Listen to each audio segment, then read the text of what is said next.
You know, it's kind of sad. Last time I was out here, um, this is by a river, and there's kind of a little restroom that the Forest Service puts out here because there was a boat launch and stuff like that to get into the river here. But last time I was out here, I was getting ready to record a video, and I heard some mewing in the distance. And so I got out and I hunted, and I found this little tiny kitten. And we ended up taking it home and taking care of it, of course, and ended up with a kitten because of that. But yeah, that was kind of it. It's been 4 weeks, 5 weeks since then. So it's been kind of interesting.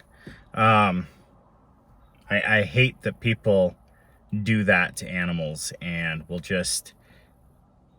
We decided we don't want the kittens, or we don't want the puppies, or we don't want the guinea pigs, or the ferrets, or the birds, or the whatever.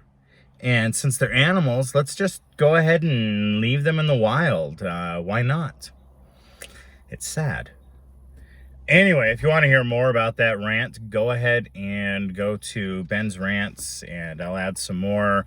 It might not be everything you want to hear, because, yeah, that's kind of a different channel. Not as family-friendly as this one.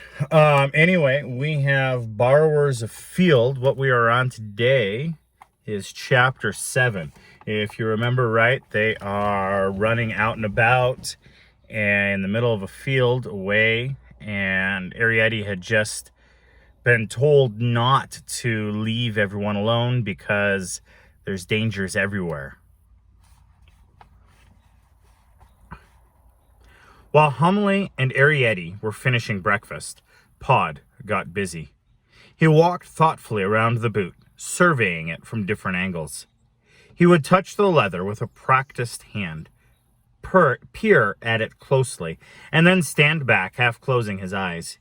He removed the borrowing bags one by one, carefully stacking them on the grass outside, and then he crawled inside. They could hear him grunting and panting a little as he knelt and stooped and measured. He was, they gathered, making a carefully calculated examination of seams, joins, floor space, and quality of stitching. After a while, he joined them as they sat there on the grass. "Going to be a hot day," he said thoughtfully as he sat down.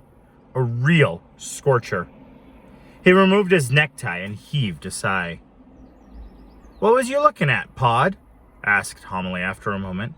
"You saw," said Pod, "that boot." He was silent a moment, and then, "That's no tramp's boot," he said. "Nor that boot weren't made for no workin' man neither. That boot," Pod went on, staring at Homily, "is a gentleman's boot." "Oh," breathed Homily in a relieved voice, half closing her eyes and fanning her face with a limp hand. "Thank goodness for that." "Why, Mother?" asked Arrietty, irritated. "What's wrong with a working man's boot? Papa's a working man, isn't he?" Homily smiled and shook her head in a pitying way. "It's a question," she said, "of quality." "Your mother's right there," said Pod. "Hand sewn that boot is, and as fine a bit of leather as I've ever laid my hand on." He leaned toward Arrietty. "And you see, lass, a gentleman's boot is well cared for, well greased and dubbined. Years and years of it. If it hadn't been, don't you see, it would never have stood up as this boot has stood up, to wind and rain and sun and frost. They pays dear for their boots, gentlemen do, but they sees they gets good value." "That's right," agreed Homily, nodding her head and looking at Arrietty. "Now, that hole in the toe," Pod went on, "I can patch that up with a bit of leather from the tongue. I can patch that up good and proper." "It's not worth the time nor the thread," exclaimed Homily. "I mean to say, just for a couple of nights or a day or two. It's not as though we're going to live in a boot, she pointed out with an amused laugh. Pod was silent a moment, and then he said slowly, I've been thinking. I mean to say, Homily went on, we do know we got relations in this field, and though I wouldn't call a badger set much of a home, mind, at least it's somewhere. Pod raised solemn eyes. Maybe, he said, in the same grave voice. But all the same, I've been thinking. I've been thinking, he went on. Relations or no relations, they're still borrowers, ain't they? And among human beings, for instance, whoever sees a borrower, he gazed around challengingly. Well, that boy did, began Arietti, and, said Pod, because you, Arietti, who wasn't no borrower, who hadn't even learned to borrower, went up and talked to him, sought him out, shameless, knowing no better. And I told you just what would happen. Hunted out, I said we'd be, by cats and rat catchers, by policemen and all. Now I was right, or wasn't I? Yes, you were right, said Arietti. But there ain't no buts, said Pod. I was right. And if I was right then, I'm right now. See? I been thinking. And what I been thinking is right. And this time, there ain't no going to be no nonsense from you, nor from your mother neither. There won't be no nonsense from me, Pod, said Homily in a pious voice. Now, said Pod, this is how it strikes me. Human beings stand high and move fast. And when you stand higher, you can see further. Do you get me?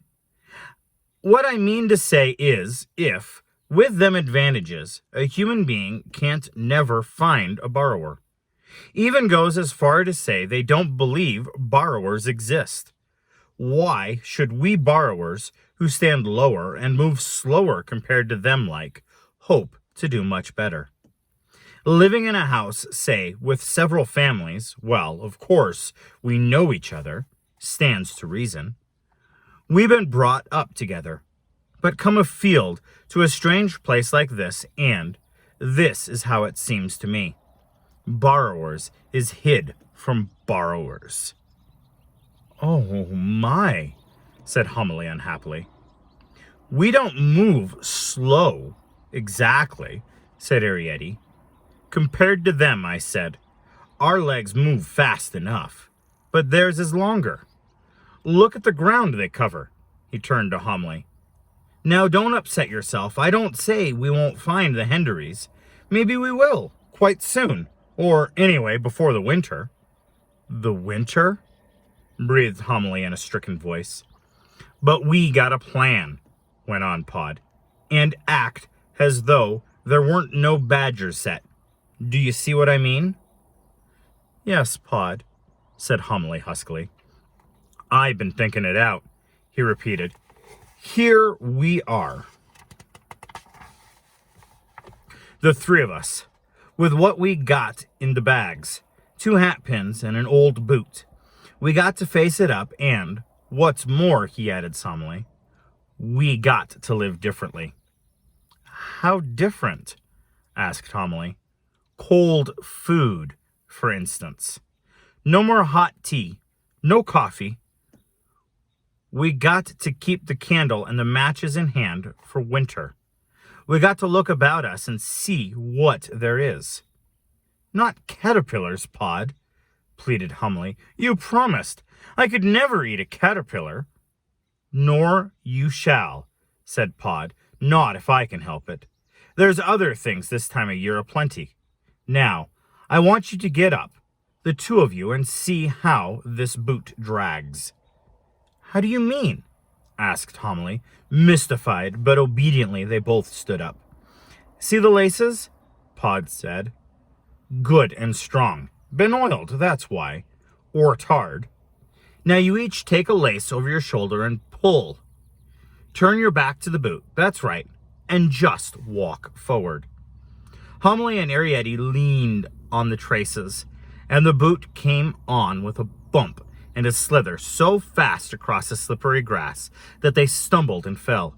They had not expected it would be so light. "Steady on," cried Pod, running up beside them. "Take it steady, can't you? Up you get. That's the way. Steady, steady. That's fine, you see," he said when they paused for a breath, having dragged the boot to the edge of the long grass. "How it goes? Like a bird?" Homily and Arrietty rubbed their shoulders and said nothing. They even smiled slightly, a pale reflection of Pod's pride and delight. "Now sit down, both of you. You was fine. Now you'll see. This is going to be good." He stood, beaming down at them as meekly they sat on the grass. "It's like this," he exclaimed. "I talked just now of danger to you, Arrietty, and that's because, though brave we must be, we can't never be foolhardy. We got to make our plans, and we got to keep our heads. We can't afford to waste no energy. Climbing hedges just for fun and such like. We can't afford to take no risks. We got to make our plan, and we got to stick to it. Understand?" "Yes," said Arrietty, and Homily nodded her head. "Your father's right," she said. "You got to have a main objective," went on Pod, "and ours is there, ready-made. We got to find the badger set. Now, how are we going to set about it? It's a big field. Take us the best part of a day to get along one side of it, let alone have time to look down holes. And we'd be wore out, that's what we'd be. Say I went off looking by myself. Well, your mother would never know a moment's peace all day long, till she had me safe back again. There's nothing bad enough for what she'd imagined. And, going on you, Arrietty. Now, that's all wear and tear, and we can't afford too much of it. Folk get silly when they're fussed, if you see what I mean. And that's when accidents happen. Now my idea," Pod went on, "is this.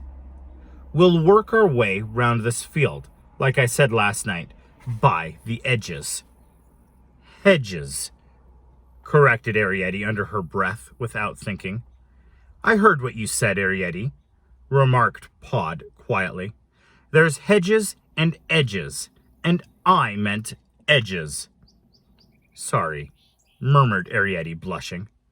"As I was saying," Pod went on, "we'll work our way round, systematic-like, exploring the banks and," he looked at Arrietty pointedly, "hedges, and camping as we go.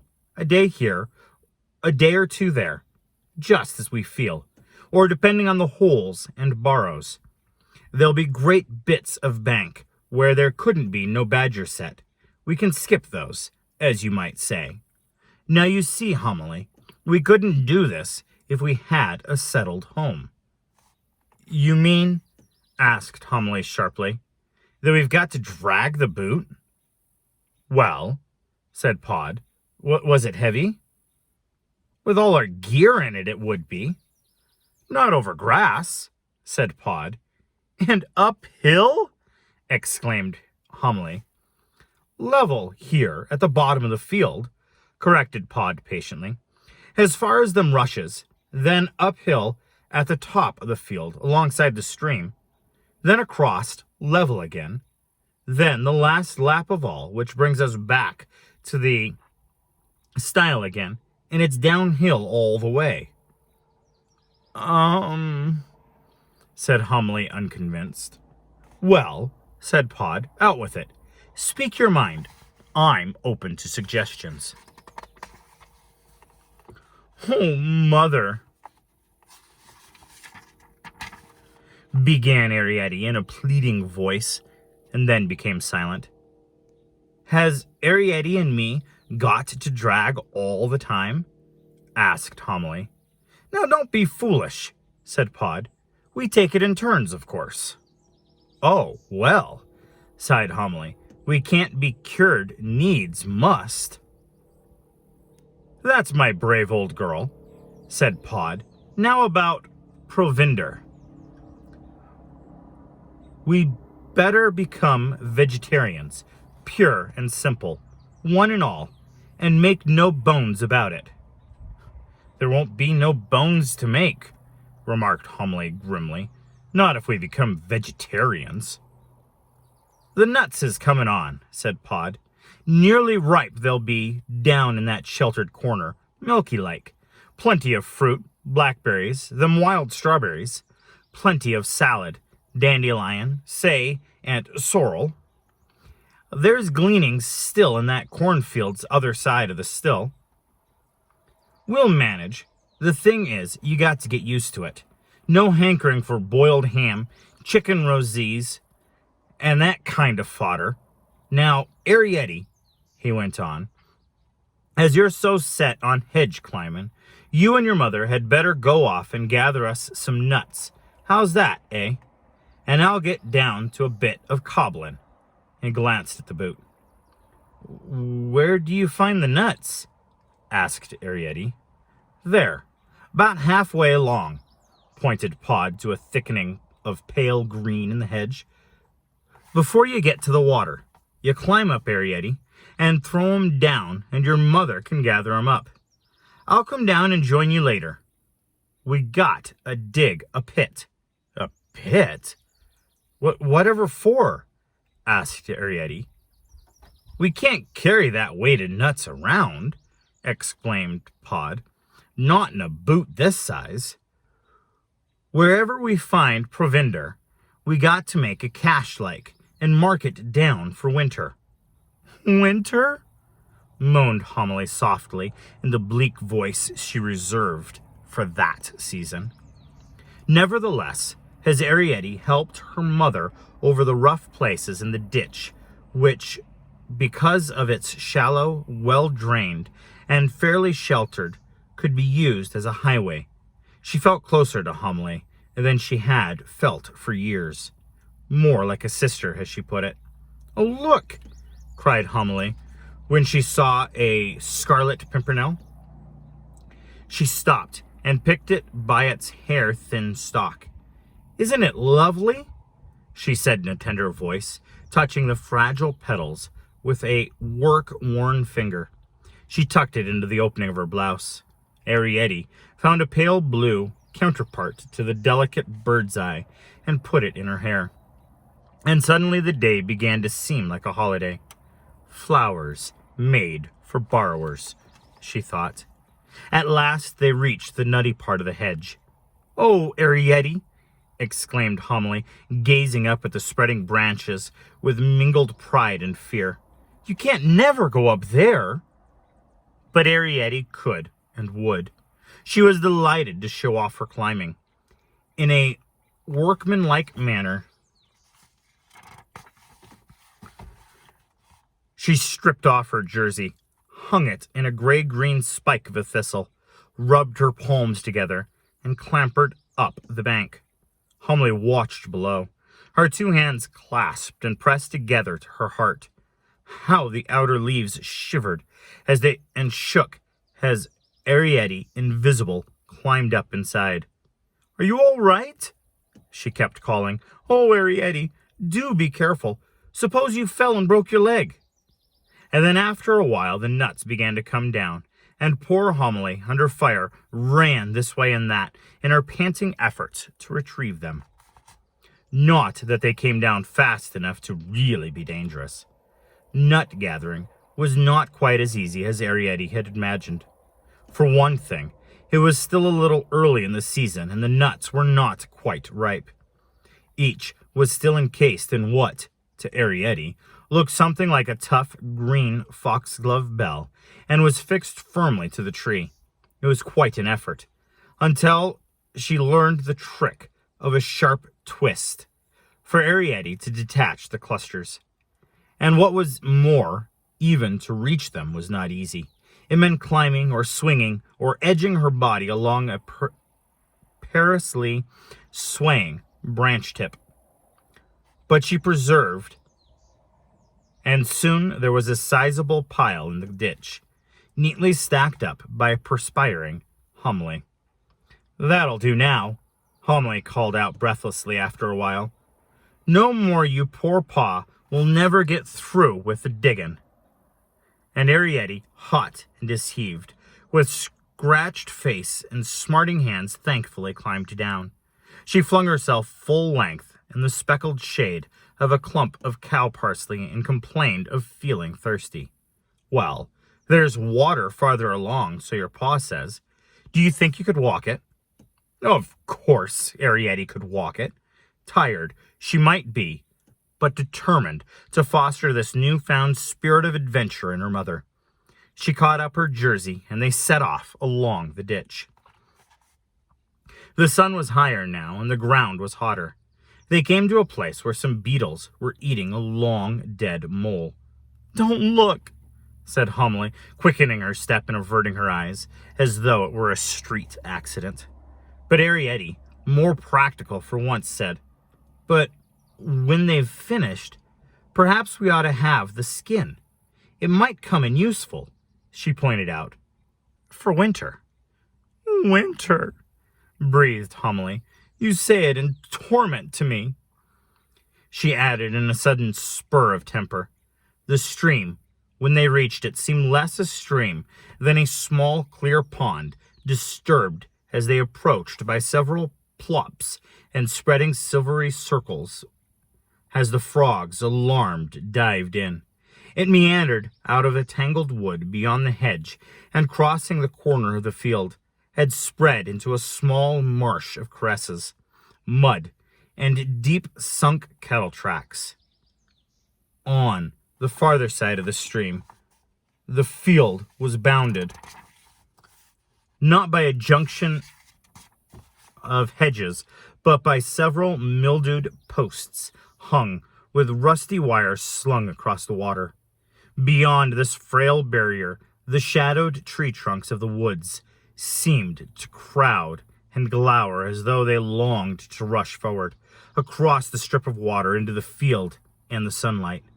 Arrietty saw a powdery haze of wild forget-me-not, with here and there a solitary bulrush. The dry-edged cattle tracks were water-filled chasms crisscrossed with dikes, and there was a delicious smell of fragrant slime, lightly spiced with spearmint. A sinuous feathered current of clear ripples broke the still, sky-reflecting surface of the miniature lake. It was very beautiful, Arrietty thought, and strangely exciting. She had never seen so much water before. "Watercress," announced Homily in a flat voice. "We'll take a bit of that for tea." They picked their way along the raised edges of the cow craters, whose dark pits of stagnant water reflected the cloudless sky. Arrietty, stooping over them, saw her own clear image sharply focused against the dreaming blue, but oddly tilted and somehow upside down. "Careful you don't fall in," Arrietty warned Homily. "You only got one change, remember, you know." She went on in an interested voice, pointing at a bulrush. "I could have used one of those back home, under the kitchen. Just the thing for cleaning out the flues. Wonder your father never thought of that. And don't drink yet," advised Homily. "Wait till we get where the water's running. Same with watercress. You don't want to pick it where the water's stagnant. You never know what you might get." At last, they found a place from where it would be possible to drink. A solid piece of bark, embedded firmly in the mud, yet stretching out into the stream, forming a kind of landing stage or rough jetty. It was gray and knobby and looked like a basking crocodile. Arrietty stretched her length on the cork-like surface and, cupping her hands, took long draughts of the cool water. Homily, after some hesitation and arrangements of skirts, did the same. "Pity," she remarked. "We don't have a jug, nor a pail, nor some kind of bottle. We could do with some water in the boot." Arrietty did not reply. She was gazing happily down past the drifting surface onto the depths below. "Can vegetarians eat fish?" she asked after a while. "I don't rightly know," said Homily. We'll have to ask your father. Then, the cook in Homily reasserted itself. Are there any? She asked, a trifle hungry. Plenty, Arrietty murmured dreamily, gazing down into the shifting depths. The stream, she thought, seemed to be gently breathing. About as long as my forearm, and some invisible things, she added, like shrimps. How do you mean, invisible? Asked Homily. Well, explained Arrietty in the same absent voice, I mean you can see through them. And some black things, she went on, like blobs of expanding velvet. Leeches, I shouldn't wonder, remarked Homily, with a slight shudder, and added dubiously after a moment's thought, might be all right stewed. Do you think Pa could make a fishing net? Asked Arrietty. Your father can make anything, asserted Homily loyally, no matter what. You've only got to name it. Arrietty lay quite a while, dozing, she seemed, on this sun-soaked piece of bark, and when at last she spoke, Homily gave a startled jump.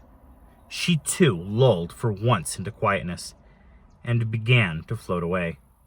Never do, she thought, to drop off to sleep on a log like this. You might turn over. And she roused herself in an inward shake and rapidly blinked her eyes. What did you say, Arrietty? She asked. I said, Arrietty went on after a moment, in a litting, lazy voice, couldn't we bring the boot down here? Right beside the water? So it looks like they're kind of starting to get out and about and maybe starting to understand what's going to happen and how things are going to happen. And maybe even figure out what the next steps are. Because like we saw, we've got Pod kind of coming up with some thoughts and some ideas and some things about what's going to happen and how things are going to be going forward. Anyway, I wanted to say thank you guys so much for tuning in today, and stay tuned for the next chapters. Sorry they're kind of not coming out as much as normal. I've got 3 jobs this summer that are going along, and we're trying also to convince the bank to get us a house, or at least land, so that we can build the house on it. And yeah, everything is kind of just going wild right now, and I'm trying to get as much out to you guys as possible and trying to keep that 2 to 3 releases a week out there. Anyway, I wanted to say thank you guys so very much. You all have a wonderful, wonderful, and blessed day.